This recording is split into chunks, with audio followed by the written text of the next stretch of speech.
Welcome to Soccer in 60, presented by the Empire Strykers. Get ready for your weekly look at all the pro soccer teams in Greater Los Angeles. We've got all the news and analysis you need, from LAFC and the LA Galaxy to the Empire Strykers, Angel City FC, and Orange County Soccer Club. Now, buckle up and enjoy Soccer in 60.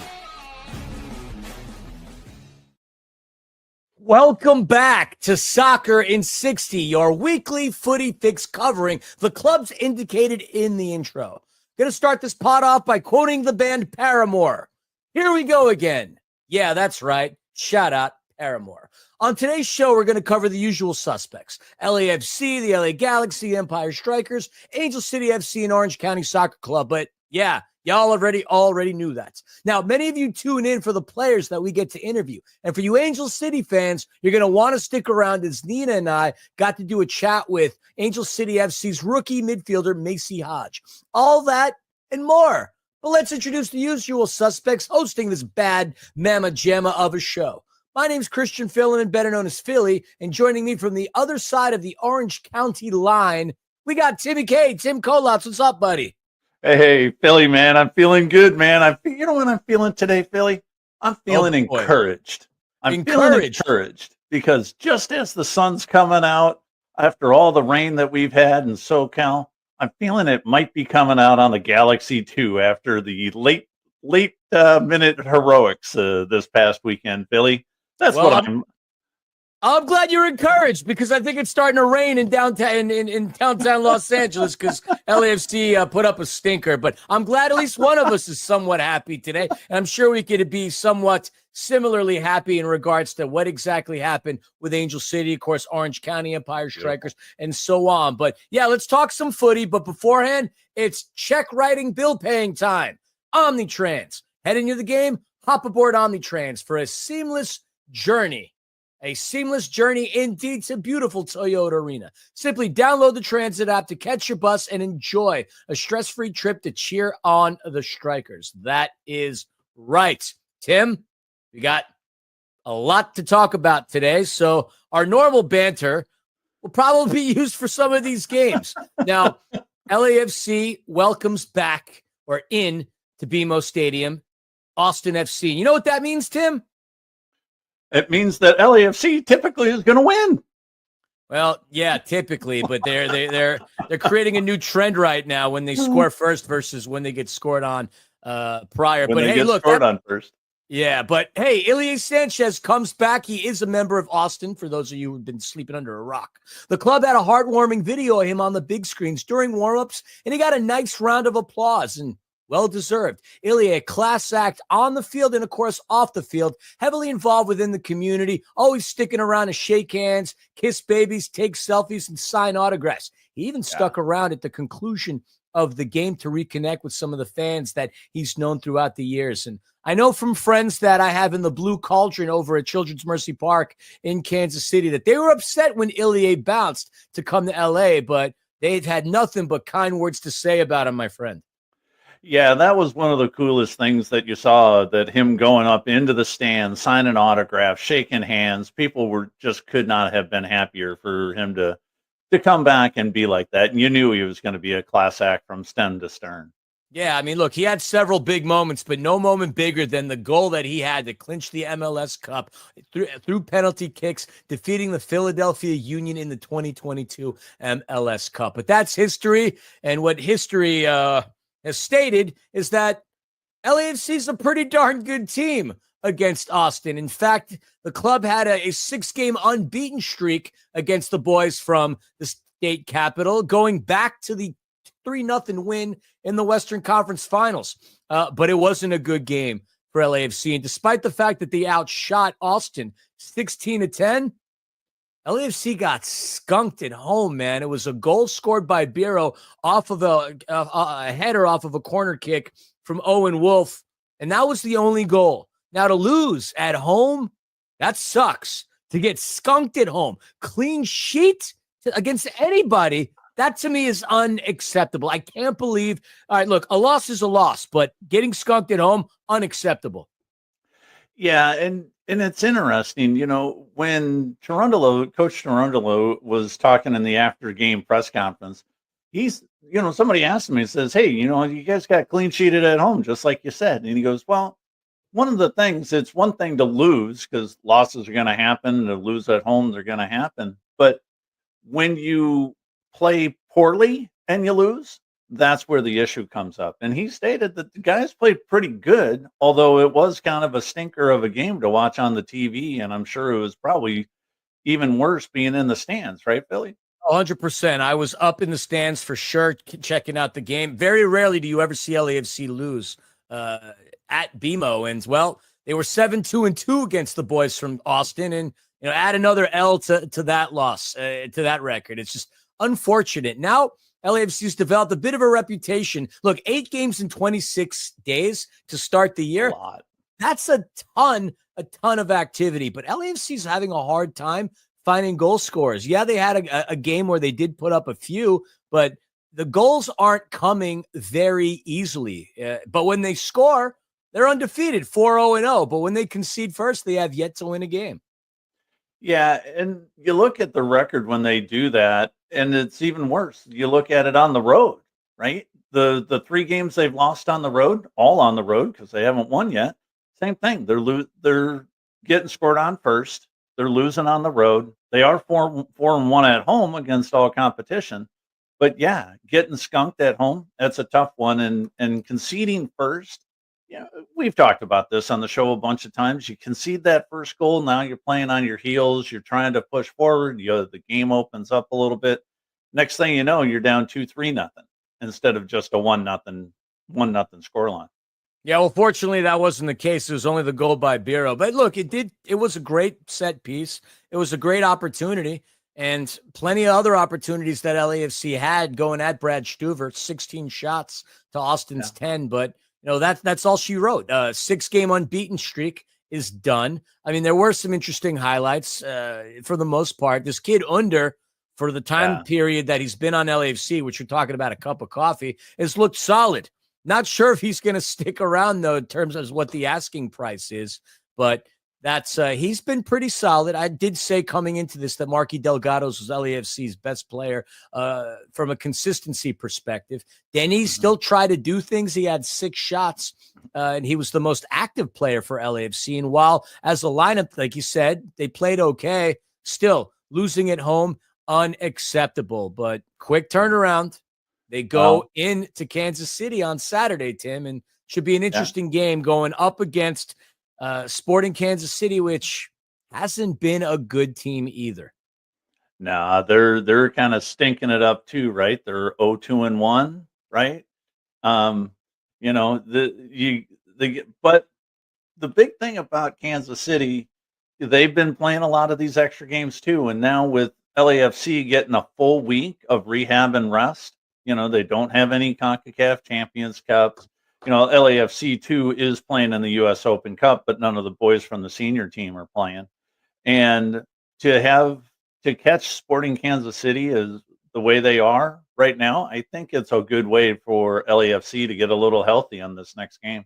Yeah, look, this is the post Johnny Russell era. No wins on the season. 3-1 in all competitions. 5 goals for, 8 goals allowed, and they perhaps turned a corner on their performance this season because they did manage to get a point on the road at Minnesota United. So who knows? The players that you do have to keep an eye on, it's always Daniel Shalhoub. That goes without saying. That kid is a baller, a big part of Sporting Kansas City for quite some time now. Former Galaxy star Dejan Joveljic is also on Sporting Kansas City, and we know he loves scoring goals against LAFC. So these are 2 players to keep an eye on, but SKC just not very good this year. The fact that they were able to squeak out a point against Minnesota is interesting, and they did it by scoring 3 goals. So that's something to keep an eye on. These 2 teams have some history against one another, but LAFC can't continue playing the way that they're playing. So I don't understand where the struggles are. We know it's not the goalkeeper because Hugo Lloris is still solid. The backline's there. That it's been okay. the goals. We're just not finding goals. Denny Bouanga taking on too much, in my opinion, trying to dribble and dribble through too many defenders. David Martinez and Nathan Ordaz, sure, they're young, up and coming and exciting, but these are kids that get significant minutes. They need to put away their chances. David Martinez, throughout the entirety of the season, has missed a lot of sitters. Jeremy Abobasi also needs to start stepping up. And, of course, where in the world is Olivier Giroud? Has the Giroud experiment been an epic failure? Yeah, I would say so. But to quote Toby Keith, he only needs to be as good as he once was. No, he ain't as good as he once was, but he just needs to be as good once as he ever was. That was the same thing said about Gareth Bale, and look at what he did. But so much season to play for LAFC. Yeah, and it's shocking that Giroud just hasn't found the back of the net other than in a preseason game, right? It's shocking to me. You would think the guy with his quality, with his finishing touch, with the final touch, that he would have at least a couple of buckets in the basket. And he's got nothing. He's got goose eggs. And it's just, it really is surprising to me. But but before we go on, Philly, I do have one thing. What year was the last time that LAFC did lose to Austin? 2022. What happened at the end of 2022? Well, they hoisted an MLS Cup. Right? So maybe there's some good karma in there by losing to Austin this early in the season. Who knows? I mean that's a fair point. You talk about Olivier not putting any eggs in the basket. My man doesn't even have a basket in his hand. Let's just put it that way. It's been a rough one. I don't get it. We're seeing a downward trajectory. It's not gradual. He honestly is falling off a cliff right here. Guy was top 10 in Serie A for AC Milan in the season before coming to LAFC, in goals and assists, and he's not doing it now. Forget it. But anyway, let's move on, because at this point, I'm going to chew right through this microphone in frustration. McGrath Productions, the official match photography provider to your MASL team, the Empire Strykers. They service much of Orange County and LA County, as well as the Inland Empire. For all of your commercial photography needs, visit McGrath-Productions.com. That's MCGRATH-Productions.com or McGrath_Productions on Instagram. That being said, bills are paid. Almost there. 2 out of 3. Let's talk about the defending champs. We just talked about how Sporting Kansas City is turning corners, Timmy K. Perhaps the most recent success during the CONCACAF Champions Cup and their first point of the regular season is what the defending champs need to do to kick their season in the rear and get themselves into gear. I would agree with you there. The game against Herediano was a great one. They got 4 goals. They ended up winning on aggregate 4-2. They beat them at home. They've got guys scoring. So they look good, but then they come out this past weekend and lethargic, lack of creativity, slow. All of these things could be talked about the LA Galaxy midfield right now. They had no Marco Royce for this game. We've talked about him when he came over last year, Philly. You'd followed him extensively over in Europe, and he was notorious for having a little knock here and there, for missing some games. Well, he played really good the game before, and now he doesn't play in this one.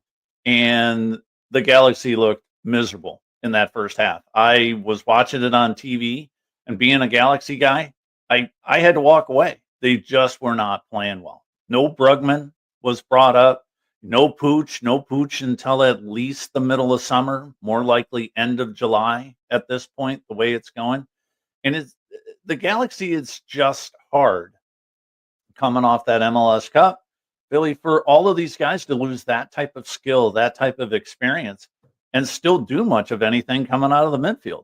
I mean, you could still make the argument that it's just not fair. Major League Soccer likes to punish teams for succeeding. They don't allow for these dynasty kind of scenarios. I mean, we saw it happen. We've seen it firsthand now with the Galaxy. We saw it with LAFC when they couldn't bring back Chicho Arango. I mean, these salary cap restrictions are ridiculous. Like, if I, as a supporter of any team, knowing that my club just won and then the best players are getting poached or getting bonuses, they can't sustain themselves because of salary cap. It's crazy. But then you bring up Marco Royce.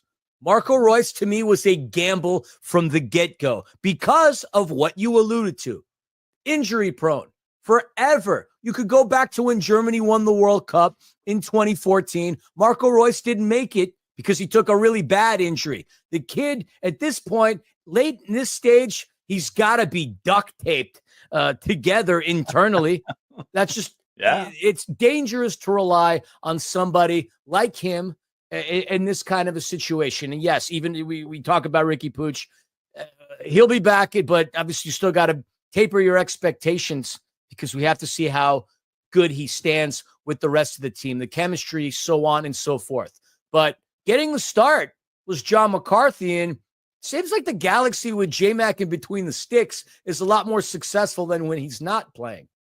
I would agree with you there 100% because the way they played in the CONCACAF Champions Cup, the team just played better. They knew what they were having behind them. So if they made a mistake, they knew 99 out of 100 times the ball's not going to end up in the back of the net. He just has such a much more commanding presence back there between the goalposts that I feel when I watch them play against in that CONCACAF game, they played great. They played really strong. Even in this last game, they're down 1-0. They knew that they could finally open up the game. And Johnny Mac is back there yelling at them saying, hey, get on your horse, get out there, get after it and start scoring some goals. And that's what happened in the second half. You know, I talked about being encouraged. Christian Ramirez is a guy that I'm very encouraged about. They lose Joveljic, obviously, over the summer for a gigantic payday. Of course, he's going to leave. You know, they lose some of these other guys. But Christian Ramirez comes on in the 73rd minute, immediate impact. And Zanka hits him just 8 minutes after he comes on with a beautiful through ball deep over the top of the defense that Ramirez brings down one touch and puts in the back of the net. That's the encouraging thing that I saw. And the way that last 20 minutes, last 30 minutes of that second half played out for the Galaxy, that's when they started to really figure out that they could get balls deep and they could actually put shots on frame. Balls deep, you say? I'm going to leave that one alone. There's too many jokes to be indicated there. But you see, look, Christian Ramirez follows up a goal from Felipe Mora. It's hard to beat Portland on the road. But yes, Christian Ramirez got an incredibly important goal. The Christian Ramirez, the goals when he played at Minnesota United came one after the other. But then the rest of his career up until going to the Columbus Crew, somewhat snake-bitten. Wasn't exceptionally solid at finishing for LAFC. Didn't really do that for the Houston Dynamo. Had more opportunities and scored more goals when he played in the Scottish Premier League. Really found something at Columbus.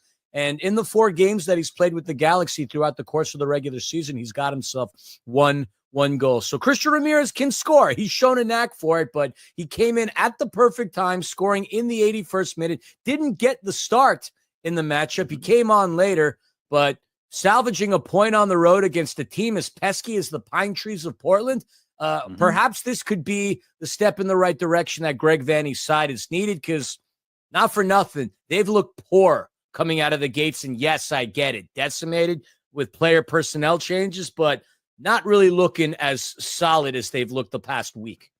Right. You know, and like Cherundolo said in his post-game presser at LAFC, you talk about how many games they played and things like that. So what? You got to play the games on the schedule. And now with Minnesota, this is going to be a great matchup. Minnesota's 2-1-1, and this is a series that has been dominated by the Galaxy, including a 6-2 drubbing by the Galaxy against Minnesota just last November. But both teams are far different than they were just a few months ago, Philly. And, you know, Minnesota was up 3-0. We talked about it. They were up 3-0 against Sporting Kansas City. And lo and behold, they gave up three goals in that second half to go away with just 1 point, to have that sister kisser. And that's not very fun. But it could be something. The Galaxy, with newfound energy, maybe could have a very good game against Minnesota this weekend.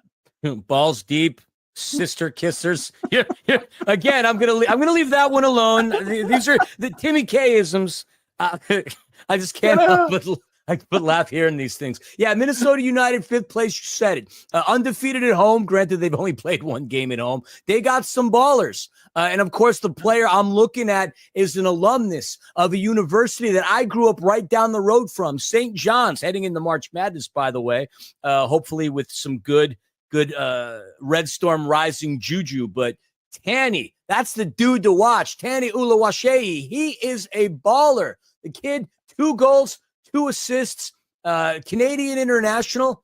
I like the way that this kid's been playing. He's a solid pickup. Bonkule Halongwane, also a player to keep an eye on the Loons. You got Dane St. Clair in between the sticks. Obviously, Hassani Dotson. Robin Lod has yet to even get going for Minnesota United. And then there's Michael Boxall. There's so many talented players on this Minnesota United team. And, this is going to be a tough matchup on the road for the LA Galaxy. No question about it. Yep. And you didn't even, mention the guy that leads the team in shots with Kelvin Yeboah.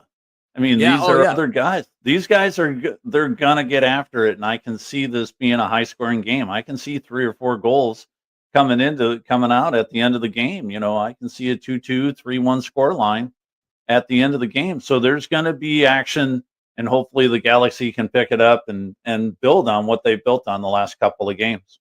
Well, the question is, and you phrased it, will the Galaxy get after it? Because they still don't have a win throughout the Major League Soccer regular season. So we shall see. Should be a good one. That game, of course, is going to be this weekend, Saturday, 1:30 Pacific Standard Time. And that concludes the Galaxy segment of the podcast. Time to get into our third and final read. And not necessarily saving the best for last, but certainly one of the best. National Core. Soccer in 60 is brought to you by National Core, one of the nation's largest nonprofit affordable housing developers and a proud sponsor of your MASL team, the Empire Strykers.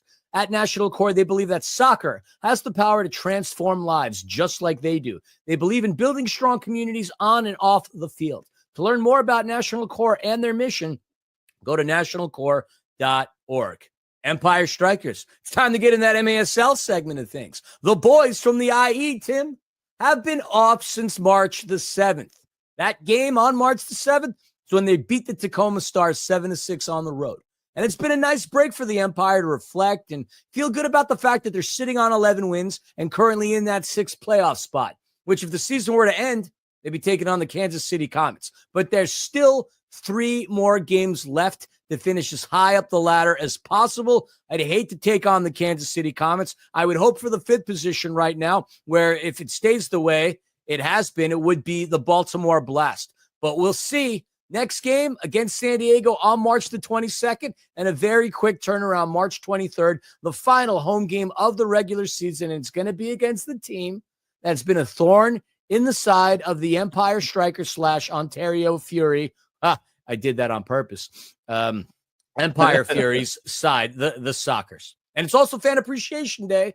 Yep. And this is going to be great. This is going to be great. You mentioned it. The Empire Strikers are going to do some little cross branding here. You mentioned them, the Ontario Fury, and they are going to be the Empire Fury for this last weekend's game on Sunday. It's going to be amazing. And one of the coolest things about it is that at the end of the game, they're going to auction off those jerseys. And really, if you are a big fan of MASL soccer, of the indoor game, of Ontario Fury, of the Empire Strikers, you got to come to this game. And one of the reasons why is because Izzy Cisse is retiring, a legend in the MASL community, Philly. We've had him on the show a couple of times. You've gotten to know him really well. Let's talk about Izzy for a minute, buddy. Yeah, I mean, the boys had some time to reassess, recalibrate, and reflect. And clearly the captain, the longest reigning member of the organization, had some time to think and stated that he's going to retire at the conclusion of this season, which the 23rd could be his final home game. What could not make that his final home game? A deep run through the playoffs and a trip to the championship where they would get to host. But That's going to be a tough, tough task. Look, Cisse, you said it. What one heck of a career that he's had since leaving Sierra Leone. I mean, he stated on a recent interview that he didn't come to the U.S. to play soccer. He came to escape a civil war and have a better life. So, better life he created for himself by playing soccer. 216 appearances, 64 goals and 50 assists in a decade plus of playing with the Fury and the Strykers. Oh, and by the way, I mean, he started out with the LA Galaxy as one of their youngest players ever when he took the pitch in a game, subbing in for Kyle Martino. The man goes from prom, the IMG Academy, where he had math classes with Maria Sharapova. I know this because I interviewed him, to having a locker right next to David Beckham. And the story, the way he says it, barely 17 years old, locker next to Beck's. Who would ever thunk that? How would he have ever thought that, just being in Sierra Leone and all of a sudden being next to a man with the legendary status of Beck's? Yeah, and at the time, he was the youngest player ever to suit up and take the pitch for the Galaxy, And it's amazing. We've talked to him a bunch of times. He is one of the coolest human beings ever. And when I took my son to a game last season, and he hadn't been to a game yet, and he looked at me about halfway through the game and he goes, "Izzy's my favorite player. I love this guy." And it was great. And it's fun when guys are that good at human beings and they're a great soccer player. And if you don't know people out there in Radio Land and Pod Land, he is an amazing coach. He has taken some of the local teams very deep runs in the state cups here in Southern California. And he's just a great human being. I can't say enough, Philly. Yeah, always a smile on his face, always so positive. I mean, if there's anybody that deserves a statue in this organization, it's him. He's been here longer than anybody has, than everything has. He's seen some stuff. Let's put it that way. Now, in terms of seeing stuff, the Strykers are going to have their work cut out for them. 2 games against the San Diego Sockers, 22nd on the road at Front Wave in Oceanside, back here the 23rd at Toyota Arena, and then they close out the season on the road in Allen, Texas against the Dallas Sidekicks, where if you tune into that broadcast, you might hear a familiar voice calling the game. You'll have to tune in to find out, though. The Sockers, look, this team is undefeated at home. 17-4-0. They've only lost on the road. They are an incredible club. I mean, with a history that just is unprecedented. They truly are the gold star when it comes to the indoor game. And they have so many talented players. It's going to be a tough one for the Strykers on the road, trying to get a blemish on a record that's thus far spotless and undefeated. But I do feel confident that they can pull off at least one of these. And, of course, I'm confident that they can beat the Dallas Sidekicks. But to beat San Diego heading in to the playoffs would be huge. And all those contests have been ever so close. They lost twice by a goal. So it's not as if San Diego routed the Empire. The Empire was very stern and really played in some competitive games. So I'm looking forward to some fireworks at Oceanside and, of course, at Toyota Arena. Yeah, and one of the things you mentioned, Philly, they are 10-0 at home, but they are 7-4 on the road. And here's a little fun fact for us today. The Strykers have actually got 139 goals scored on this season. The Sockers, 126. So you know that the Strykers can keep up with them in the scoring aspect. And then one of the biggest things is that Tavoy Morgan, the leading scorer, is suspended for this first game because of a red card that he took the other night against the Chihuahua Savage. And we can look, I'm looking at that game and you can say it could have been 3 or 4 red cards in that game. And the reality is the Sockers are going to be without Morgan, and he is one of their catalysts. And I think that with his absence to this first game down in Front Wave, it's going to give the Strykers maybe that added extra push that they need to get that first of the 2 wins over the weekend. Yeah, and Strykers, with their final home game of the regular season, are going to try to beat their all-time attendance record. So tickets are still available. You could be a part of history. At the very least, wishing Israel Cisse all the best. Head on over to the Empire Strykers. That's Strykers with a Y.com. So you can pick up a ticket. perhaps get the jersey. Either way, you're going to be in for a very exciting game of indoor soccer. All right. That concludes it. Hashtag win for Si60. Let's move on over into Angel City. Angel City fans, we know that you love the infamous and cunning and oh so beautiful Nina Kiefer, one half of the Angel City Chicks podcast. Nina Kiefer, back on the show. What up, girl? Oh, that's so sweet of you, Philly. Oh, I'm so happy to be here. But you know, I've been drinking. Before we get into the game, we want to jump right into our interview with Macey Hodge. Let's go over to that. We are so thrilled to be able to say that our guest is a starter with Angel City FC because start she did in the club's recent NWSL opener against rival San Diego Wave, catching a lot of people by surprise, given she is a rookie fresh out of Mississippi State University. Go Bulldogs. Even though she is only 23, her story is already one of perseverance as she has made some impressive choices as a teenager and managed to conquer the mental health challenges that threaten to derail her life, career, and well-being. She's a 2024 first-team All-American, first-team All-SEC, and SEC Midfielder of the Year. It is such a joy to have with us ACFC's Macey Hodge. Macey, welcome to Soccer in 60. Hi, thank you guys so much for having me. So excited. So excited to have you as well. And, first of all, I want to make sure we don't bury the lead, but it's Sunday afternoon, a gorgeous day in downtown LA and a nearly sold out BMO Stadium. Angel City is all set for its season opener. And in the starting lineup is one Macey Hodge. I'm sure a lot of people have asked you this, but what was that experience like? And has it fully sunk in that you not only played in those surroundings, but played from the opening whistle? Yeah, I mean, it was like absolutely surreal. Just from, start to finish, to walk out of the tunnel, knowing that at the start of the whistle, I was going to be on the field. It's something that it still hasn't really settled in yet, I think. But just like first and foremost, the environment, the fans, it's absolutely electric. So I think walking out of the tunnel with like one of my best friends, Riley, who's also a rookie, we were just like, wow, this is so awesome. Like I get goosebumps thinking about it. And then obviously just to be able to contribute in that game and get the start is huge. And I think, a big thing in my rookie season is like I'm just trying to be present and enjoy the moment because I know like this is one of one. So that was definitely a fun way to start it all off, really. I'm getting goosebumps just hearing you tell the story. Yeah. Incredible stuff. Now, we had one of your teammates, Kennedy Fuller, on the show last season.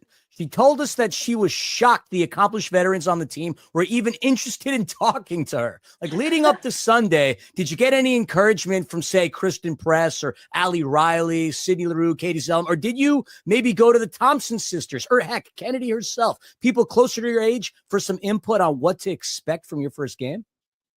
Yeah, I think from the start, everybody's been, super, super supportive of me and the other new people. So I think it's kind of just been like natural to feel like you can lean on them. I think somebody that's been super like a rock for me has been Sid. She's been somebody that I constantly go to just to ask questions about, like the overall themes of like soccer, but like life outside of it and everything. She obviously has so much experience under her belt and is like truly a leader to her core. And so I just want to learn as much as I can from her. And really, she's just a great mentor for me. And I feel like all the younger people. But yeah, she texted me before the game and was like, just remember it's what you do, like you've been doing this, you've earned this. And that really resonated with me because obviously I was so nervous. But yeah, she's a huge mentor to me and like super thankful for her. Oh, that is so sweet. That moment, just that thought of it just brings a little tear to your eye. Like how kind of to do that, especially everything she's going through right now. But let's look at the game itself. Sarah Gordon said in the press conference afterward that San Diego came in doing a bit of what you guys had wanted to do, but then you showed some excellent resilience to claw your way into the match and come back from a goal down. What's your take on your individual performance, the performance by the team, and the 1 point to start the season? Yeah, so I think to start it off, getting, a point to start the season is huge. You don't want to walk away with 0 points right away. So I think that was great from like a standpoint, more like standpoint on the score sheet, but also just like a morale standpoint. I think it was great to be able, as a group, to come back from going down a goal pretty early on. I think that we hadn't been tested in that way in a while. So to be able to, respond in that sort of climate was huge for us. I think definitely something that we're going to use as experience moving forward. Um, I think that's a good starting point for us in the season. You want to keep growing every single day. And I think that we had great moments as a group. I think that there are a lot of things that we can grow on, which is also great considering that we had lots of more soccer to play. So it definitely highlighted some things that we can improve and like fine tune, which we're going to try to do going into our Portland game. But I think obviously just a great starting point and a great opportunity to learn. And then personally, I mean, I was just happy to be out there. I think it was great for me to get my first, minutes under my belt. I definitely was happy walking away with how I did. Always want to improve. I think now that I got my first one under my belt, my nerves will be a little less extreme going into the next matches. But obviously that's just a part of it, home opener, rookie season. So, but yeah, definitely thankful to get those minutes. And I thought that there were some things I did well, and then obviously just want to keep improving in any way I can. Awesome. Yeah, I mean, fantastic result for my opinion, for what it's worth. But we mentioned Sid briefly, and you've had your own struggles with mental health. So let's go a little bit deeper. While in high school, you dealt with these mental health challenges, which, so we've read, were particularly related to the weight of expectations, your father's addiction issues, and your sister falling ill. At that time, you were committed to Vanderbilt University. But why don't you tell us in your own words, like what you decided to do instead and how things got back on track from there? Yeah, so 2019, my senior year, that spring, is when I ultimately decided to step away. And honestly, in my heart, that was the end of it all. And for a while, I definitely resented it, everything to do with it. So it really had nothing to do with soccer anymore. Didn't want to watch it, didn't want to hear about it. Just, with the thought of like what could have been.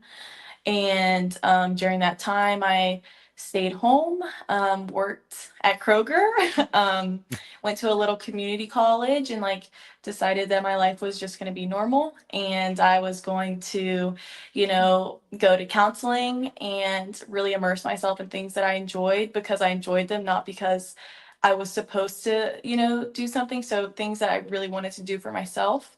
And then that fall of 2019, so I think it was like November. It was very close to the end of the year. I went to visit an old friend who I played club soccer with, Lainey, at University of Florida, and I spent about a week with her. And I stayed, watched some training sessions, watched the game, and then on my 5-hour drive home, I was like, hmm. It was like one of those drives where you have no music on and it's just all thoughts in your head. Um, so I was like really contemplating. I was like, I wish that I would have given it a chance, just seeing her in the environment and like really thriving and, making new friends, new experiences, everything like that. So called my club coach and was like, hey, crazy idea. Do you think that anybody would be interested in having me in their program? And then so I reached out to a couple that I previously talked to. Mississippi State had Nick Zimmerman, James Armstrong, and Brian there, who I had originally visited their schools before they moved to Mississippi State. So it was like Auburn, Georgia Southern, and Columbus State. So it was kind of like just a very like stars aligned moment, knowing that all three of them who wanted me in previous schools ended up there. So it was kind of like, we'll take a chance on you if you take a chance on us. And got there. Obviously had no clue what college soccer was about. But eventually kind of grew into that role that I ended up having there. But I think like that transition there helped my mental health so much, not only just like getting back into the game that I love, but also making so many lifelong friends, and then being a part of something like so much bigger than myself. But yeah, I definitely feel like the time off makes me appreciate not only like soccer more, but life more, knowing like that I was where I was and how low I was. So everything kind of just has a different perspective for me now, I feel. And here you are, a professional footballer in the Yes. City of Angels. Incredible, incredible story. And given this unique, or I don't know, maybe not so unique part of your story, first of all, let me say thank you for speaking openly about it and helping combat the ridiculous stigma surrounding mental health. And secondly, to any young person who might suspect they're dealing with anxiety or depression, or who simply feel that that's something isn't quite right with them emotionally, like, do you have a message for them, or maybe even some advice you can share? Yeah, I think the biggest thing is just being open. I think one of my faults during high school was thinking that like I had to deal with everything alone. And there are so many people out there that love and support you. And so I feel like just speaking out and kind of sharing your truth makes things so much better. And knowing that a lot of other people actually feel that way. And so being vulnerable and sharing that, it is tough. But at the end of the day, it really will benefit you and it will make you feel so much less like isolated. So I think that would be my advice. Yeah, that's really thoughtful of you. And I definitely wholeheartedly agree. Thank you for sharing and being that frontline advocate. Final question for you. I'd imagine you've already ticked one box off your list of goals with your first season in the NWSL, which is a great start. But besides that, have you thought about what you'd like to accomplish over the course of these next 8 months or so, both individually and with the team? Yeah, I think with the team, we want to win. I think, obviously overall everybody wants to win the Shield, but I think collectively we want to win each day. We want to get better and better and better. And I think when we focus on winning the day, the results are going to come on the back end. So really just focusing on the day-to-day, task at hand and being a lead at those. And then I think personally, I don't really have any like physical, tangible goals. I think my only goal is to be present and experience every moment. You dream about being a professional athlete as a little kid, and here I am. And I think that sometimes I can get super dialed in on the details and, oh, I should have done this, I should have done that. And I think it's easy to kind of over analyze everything. But I think when I, like, at the end of the day, when I take a step back and say, you know what? It's my rookie season. I want to enjoy this. I want to enjoy the highs, the lows, all of it. So just kind of being present throughout whatever comes my way, and then obviously learning from those experiences. I really think that's really the only goal. Is to just enjoy it, really. Awesome stuff, Macey. Look, we know you have a meeting to get to, and so we'll let you go. But we just want to say thank you so very much for spending some time with us, and keep on killing it out there on the pitch. Your story is wonderful, and keep on writing this incredible chapter in your life. All the best, and we'll see you at BMO. Thank you so much for having me. I really enjoyed it. We did as well. All right, take care now. We'll see you soon. Bye. She is absolutely incredible. Such a gem. I'm so glad we got to sit down with her. Now let's dive a little more into this game. Let's well, real quick, I lost track of the number of ahs you said throughout the broadcast. If we made that a drinking game, I would probably be stumbling off this show. I told you, I'm feeling all kinds of sentimental today. You're feeling verklept. I don't even know what that means. Oh gosh, who let us do a show? No. All right. His name's Gunner. Angel City was able to have their home opener on March 16th, same day as the LA Marathon. Congrats to anyone who ran. Really fun game. Aside from the match, I just want to shout out the coolest tifo. Angel City, they did Our City, Our Home, which I know plays at all the Galaxy games and everything like that. But I do love the song, and it was really cool the way they did the tifo. It was total skyline, and just really embodied everything that is Los Angeles. So shout out to La Fortaleza, who were able to put that together. Loved it. Didn't love the start to this match. You never want to go into your home opener down a point in the first 5 minutes, but unfortunately that's what Angel City saw. Gia Corley was able to score for the San Diego Wave in the 5th minute. Fortunately, Alyssa Thompson brought it back for the black and pink in the 54th. That's about it. 1 point. 1 point. At least it wasn't a loss.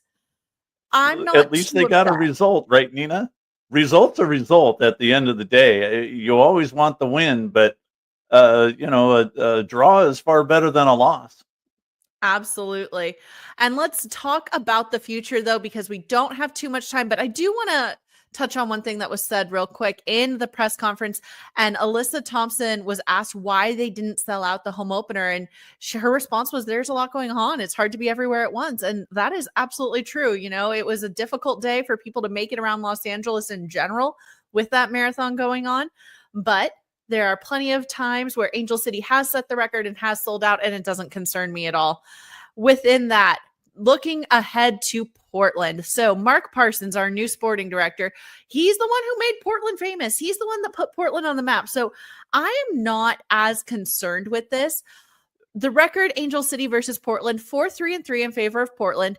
The names to look out for, Olivia Moultrie and Hina Sugita. They are deadly and devastating. I'm expecting Portland to really play through their right-hand side, which is going to put a lot of pressure and test Emma Vignola and Alyssa Thompson. I'm with you there because MA she's backing up that far side, and she has to play at a little higher level than she played in this last game. She was working hard. Don't get me wrong, but they're going to have to shut down that entire side of Portland when they're rushing down the side. I would just tell you, Nina, that it's pretty hard for Parsons to put Portland on the map, considering the city was founded 180 years ago in the year 1845. Thank you for the geography. It's history.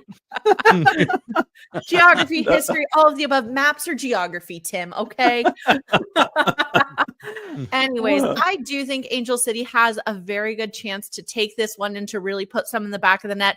I trust MA and Alyssa to be there. My biggest concern is going to be if they get caught on a counter situation where they have both pressed up so too high. So with that, though, we'll see how they fare this Friday.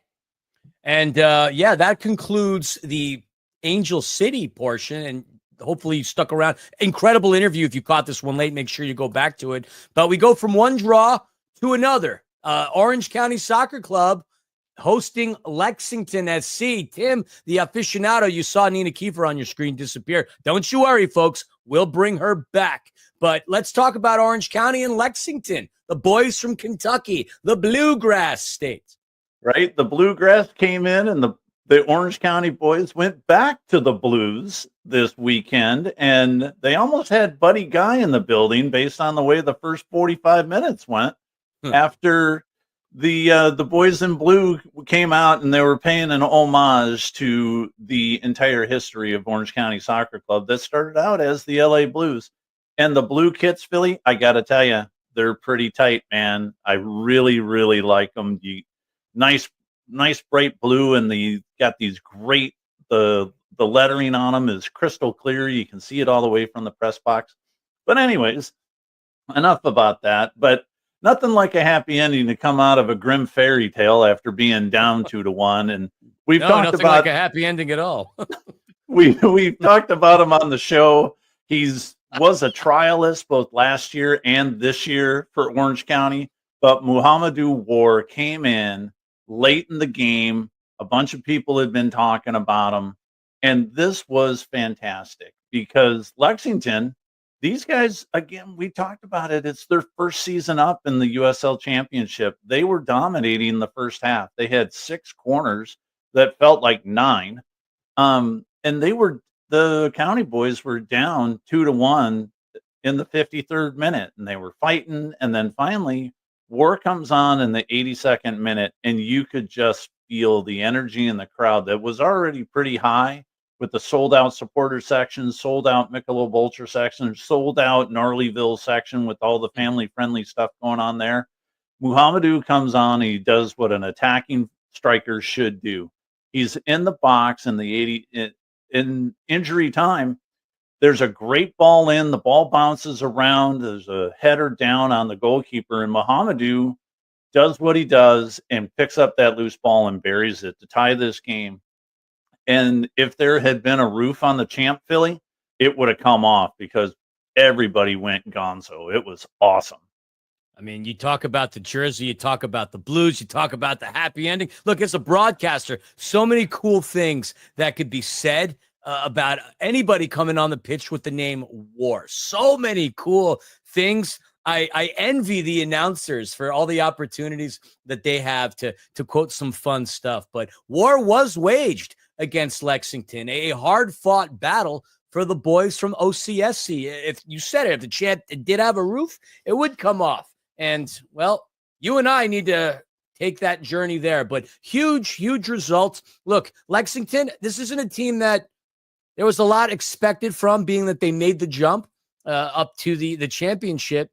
But as it stands right now, I mean, they're still ahead of Orange County SC in the rankings. I know it's early. I get that. But a solid come-from-behind victory that shows the resiliency of this team. To get down, in particular at home, that's a big deal. The fact that they were able to claw back, fight their way into this, and at least salvage a point, that's huge credit for Coach Danny Stone and the boys. Yeah, and we talked about Coach Stone jumping up and down. The entire bench went after War scores. The entire bench goes down there and just mobs the guy. And this is his first goals, first points for the team. And this is just one of these stories that you can't but be just excited, proud, happy for the guy. And, he played last season for the LA Force, semi-pro, and now he's playing pro and gets a game-tying goal in his first minutes. It's incredible.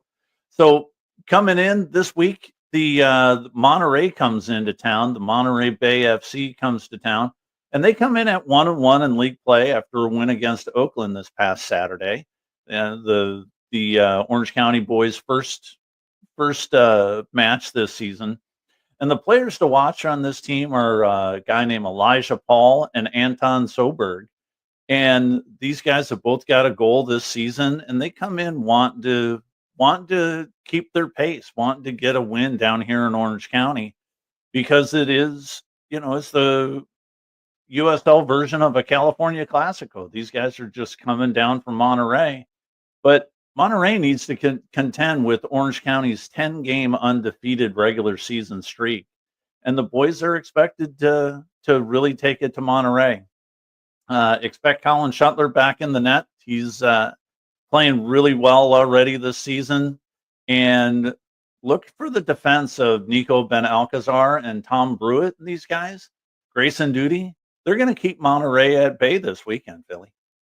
One thing to also note is that Monterey, I mean, aren't they playing a U.S. Open Cup game against International San Francisco? I believe they are. So that's another thing to keep an eye on. At the time of this recording, which I will tell you is Wednesday, they're currently losing one. They're actually up. They scored in this game. I'm having it right now. Yeah. Second minute, Monterey Bay scored. So something to keep an eye on, the rest versus rust argument, something to be made. Yeah, because they're going to be tired. They got that midweek game, and so they're playing that U.S. Open Cup game. So they probably got half a dozen guys that'll be in the starting lineup on Saturday night at the Champ at 7:00 game time. So they're going to be a little bit tired. So this is a good time for Orange County to take it to Monterey. Absolutely. And with that, that's the end of the Orange County segment. All right. So you know what that means? It's time for your best 11. You know what else that means? We bring on Nina Kiefer. You can't do best 11 without me. Let's look back at the week and who was the best of the best in Greater LA. Starting in goal, we got to give it to Angelina Anderson for Angel City in her game against San Diego Wave. Defenders, Zonka from Galaxy. He actually earned my nod for Galaxy Player of the Week with 1 assist and 19 passes into the final third. Then we've got Julian Aude for LA Galaxy as well. And that was a hard toss-up, but I did give it to Zonka. Nkosi Tafari from LAFC for the third midfielder. Going down the midfield, Ryan Dogman, OCSC. He gets my nod. He gets my OCSC nod. 1 assist, 2 chances created. I've loved watching him play. Then you've got Grayson Duty, also OCSC. Chris Hegart, OCSC.